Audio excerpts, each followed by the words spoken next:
Hi everyone, it's Darlene. Welcome back for another card video.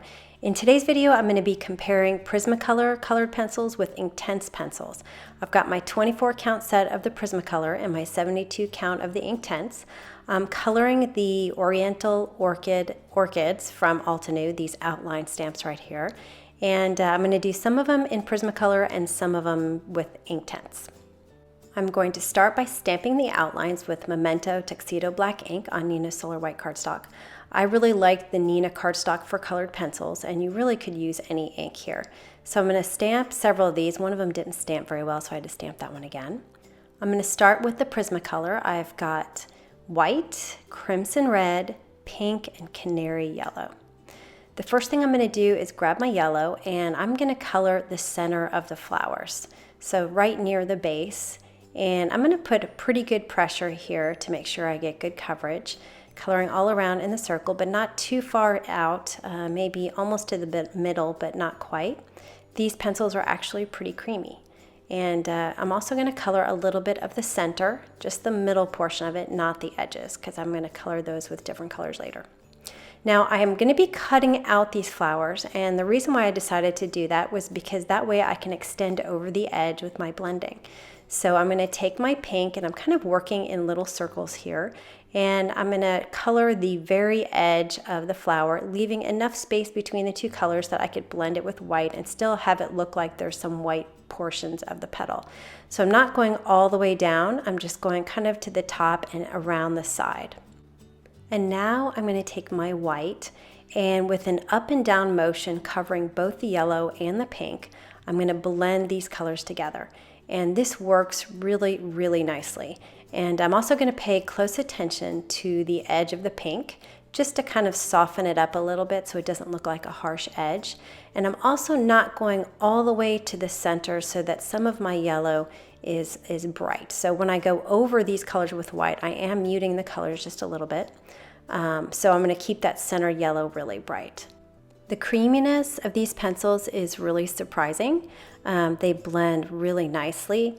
Also, I think what has to do with the nice blending is using a dull tip. So I don't have sharp tips on my pencils, and that allows you to get wider coverage and a little bit of a softer look. My next step is going to be to take my red pencil, and I'm just going to draw a line at the very, very edge. Now, because I'm going to be cutting these out, it's really easy to do this and just color in a little bit at the top and just a little bit down the sides, but not too far down. And this goes on really easy, really smooth. So I'm going to cover all these edges. And then I'm going to take my white pencil again, and I'm going to draw lines from the outside in. So I'm going to pick up my pencil each time and go from outside to inside. And what this is going to do is blend the edge of the red, and it's also going to make it a little streaky coming into the flower, and that's going to make it look like a real flower petal that has color veins in it. So I'm going to go all the way around here, and it just blends so great. I'm really happy with the results of these Prismacolor pencils. I wanted to tie the edge of the flower to the middle of the flower, so I decided to take my pink pencil and draw over those veins that were at the center, so on top of the yellow. And you really kind of need a sharp edge for this, so I'm kind of twisting my pencil around to find a sharp edge because I didn't want to sharpen it because I've got some more flowers to color. So I'm just drawing kind of single lines outward toward the edge of the petal. For the center of the orchids, I wanted it to pop out a little bit, so I wanted to make it a little darker. So I'm going to take my red and just color the very outside edge and the very outside edge of the bottom portion of this middle part. And then I'm going to take the pink and I'm going to fill in the gap between the yellow and the red. And you want to be careful not to color over the yellow because then you'll end up with orange, and you don't want orange on the flower because there's no orange in my flower. So once I get the color laid down for all the different parts of the middle, then I'm just going to take my white pencil, color over the whole thing, and I'll blend all three of those colors together without creating any orange. I'm going to color these next two flowers with the same technique, so I'll just speed it up and turn the music up, and I'll be back in a minute.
I'm going to make these buds pretty simple. I'm just going to take my yellow and just come in from the top just a little bit, and then I'll grab my red and color the edges. Now remember, you don't want to overlap them too much because then you're going to get some new colors. We don't want new colors.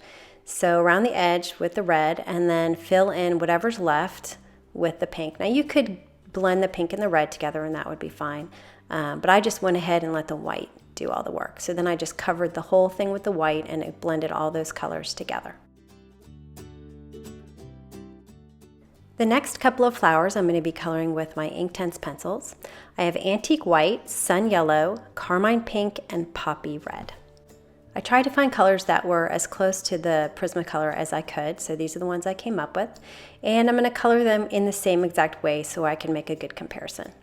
Now the yellow, I'm starting here, and my first impression compared to what I just did is that it's going on a lot drier, so it's not quite as creamy as the Prismacolor pencils. And I'm also getting a lot of color shavings that I'm having to blow off my paper, and I think that's just because of the dryness. Now coming in with the pink, and I was actually surprised that there wasn't a pink in my Inktense 72 set that was really kind of bright and vibrant. All of the pinks were a little bit dull or they were too red. So this is the closest one I could find. And again, I'm doing the same thing that I did before, which is just coloring the outside edge. And then I've got my antique white now going over this whole thing, and I'm also finding that the blending isn't as nice as the Prismacolor. Again, I think it's because it's quite dry. The color isn't pulling together, like the pink isn't coming out into the middle area as much. And I think it's just a little bit too dry and it's making it a little messy. It could be that this is antique white and not just white. But I wasn't as happy with the colors and how they were blending together with these. The red actually went on really easy, and I think that might be because I already had the pink on my paper, and so pencil on pencil, I was getting a little bit more of a creamy application. But when I went in there with the white, again, it was dry and it really wasn't blending that red toward the middle as well as the Prismacolor did. I mean, it's definitely still blending it, but it just, I don't know, it just didn't give as pretty of a blend out, or inward, I mean. And now I'm working on the middle part the same as I did before, which is coloring yellow first and then the red along the edge and then pink in the leftover white areas. And then I took my antique white and covered the whole thing. And again, I just didn't feel like it was softening the edges as well as the Prismacolor did. And finally, I'm going to add that same detail where I take the pink and draw over the lines that are coming out from the center. I'm going to speed up the coloring of these next few flowers and I will be back in a minute.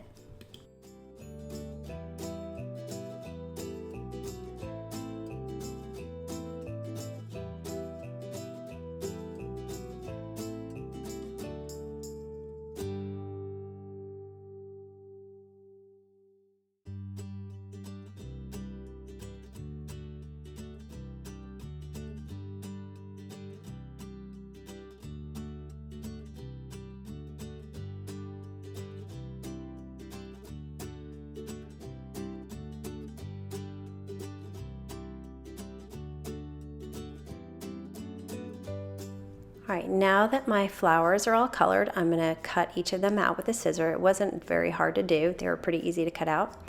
And now I'm working on the stems. So I took the stems from the set and I'm curving them on my acrylic block. I'm inking them up with some Memento Tuxedo black ink just to keep everything consistent. And I'm stamping it onto some Nina's Solar White cardstock. And then I'm going to take that same stamp and I'm just going to reposition it on my acrylic block so that it's leaning in the other direction so that I can cross my two stems here, and one will go off to the left and one will go off to the right. So again, inking it up with some Memento Tuxedo black ink, and I'm going to cross them over. And then I decided to color them just kind of a dark brown. I used one of the browns from my Prismacolor set and I just colored it in. Now it's time to arrange my orchids. I'm going to put all of my Prismacolor flowers on the one that hangs off to the left and the Inktense one on the one that hangs toward the right. And so once I get them all arranged, I'm going to put them down one at a time with some dimensionals. So I'm going to pick it up, put a dimensional on the back, peel off the backing, and then place it down. And I did that with all of the bigger flowers. With the buds, I decided to use my pick-me-up stick and 2A glue pen because I didn't want to pop them up, but they just were a little too small.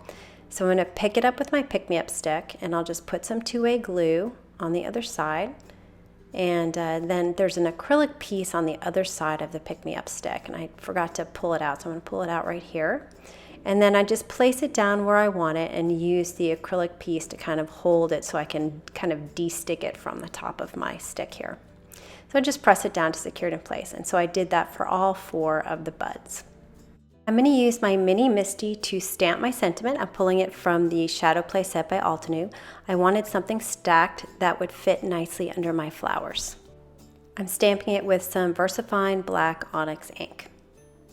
The next step is to trim this out, and what I'm going to do is trim just the right side and the left side. And once I get that trimmed, I'm going to take my card base, which is Simon Says Stamp Fog cardstock, and I'm going to figure out how much I need to take off the top so that I can have the same distance on the left and the right and the top. So I'm just measuring it out as it's centered, which is about a 1/2 inch on each side. So I'm going to go ahead and cut a 1/2 inch off the top. I do want to mat this on some black, but since I don't know the exact measurements of my panel, I'm just going to eyeball it. So I'm going to put it on a piece of larger black cardstock. I'll draw a little mark where I need to cut it on the top and the side, and then I'll just use my trimmer to cut it. And then I'll just make sure that it fits. So I've got a mat on the left, the right, and the top because I'm going to put this right on the bottom of the base. So I put some ATG tape runner on the back of my flower panel, put that on my black panel, and then I'll put some ATG tape runner on the black panel and put it on the bottom of my card base. And I don't mind using fog as a card base because you can still write on it and see it. It works just fine. And that is the card for today. So I hope you enjoyed the comparison. And in my photo, I'll list which ones were Inktense and which ones were Prismacolor so you can get a closer look. Anyway, I hope you enjoyed that, and I will see you next time. Thanks for watching.